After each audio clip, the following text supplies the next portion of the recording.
to Blockbuster. That was the moment that would change everything. Reed and Mark booked a meeting with John Antioco, the CEO of Blockbuster. This was a huge deal. Blockbuster was worth billions. They had over 9,000 stores in more than 20 countries. They were making money from every direction: rental fees, snacks, video games, and especially late fees. Netflix? Just a startup with losses. But Reed believed that if Blockbuster understood the vision, they would join forces. He thought, what if Netflix became the online arm of Blockbuster? We handle the website, the DVD mailing, and Blockbuster handles the stores. It could be a win-win. They flew to Dallas, walked into Blockbuster's luxurious office, and sat across the table. Reed explained the idea passionately.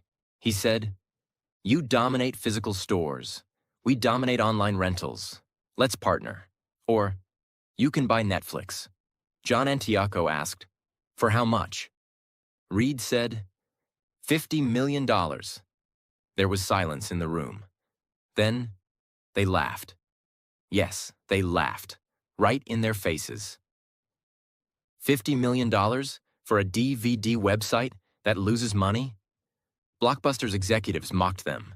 To them, Netflix was nothing. Just a tiny business with no physical presence. A joke. Reed and Mark left the meeting with red faces and a fire in their chest. They weren't just rejected, they were humiliated. That moment changed everything. Reed looked at Mark and said, "All right then, let's destroy them." They didn't fight back with words. They didn't post on social media. They didn't complain to the world. They did something 10 times more powerful. They went back to work. Reed and Mark doubled down. They improved the website. They made the algorithm smarter.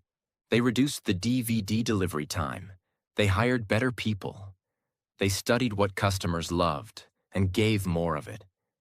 And slowly, customer by customer, month by month, Netflix began to rise. Blockbuster didn't notice. They were busy making billions and enjoying power. But while they were sleeping, Netflix was building. Here's a very important detail most people don't know. Netflix introduced something that changed everything. A movie recommendation algorithm. In simple words, the Netflix website would watch what you rented, learn your taste, and suggest movies you would probably love. This made people stay longer on the website. It made choosing easier. It made Netflix feel personal. It wasn't just a DVD company anymore. It was a data-driven entertainment experience. And that one innovation made users feel seen, understood, and valued. By 2003, Netflix had crossed 1 million subscribers. People were loving the convenience. No more driving to the store. No more late fees. No more waiting in lines. Blockbuster started noticing the shift. They saw their revenue shrinking, but they still believed Netflix was temporary. To them, Netflix was a mosquito, not a threat. So what did Blockbuster do? They launched a copycat, Blockbuster Online. But it was too late. Netflix already had years of data, loyalty, and a better system. And most importantly, Netflix had no ego. Blockbuster didn't want to kill their stores, because they made billions from late fees. Netflix, on the other hand, had nothing to lose, only the future to build. By 2005, Netflix had millions of happy users, a brilliant tech system, low prices, and full control of the online rental space. Blockbuster kept falling behind. They tried. Cutting prices, mailing DVDs, removing late fees, too late. But people had already fallen in love with Netflix. Why? Because Netflix didn't punish them. Netflix didn't treat them like criminals for forgetting a DVD. Netflix made entertainment feel human, respectful, and modern. Let's talk about what was happening inside the company at this time. Reed Hastings believed in one core idea: give people freedom, treat them like adults. That's why Netflix had no strict dress code. Let employees take unlimited vacation as long as they delivered results. Focused on hiring smart, honest people and giving them space to do great work. This company culture created trust, innovation, and speed. While Blockbuster was stuck in rules, old systems, and arrogance, Netflix became a home for rebels, creators, and thinkers. Part 2. The boldest move that killed a giant. By 2006, Netflix was already winning the battle of DVD rentals.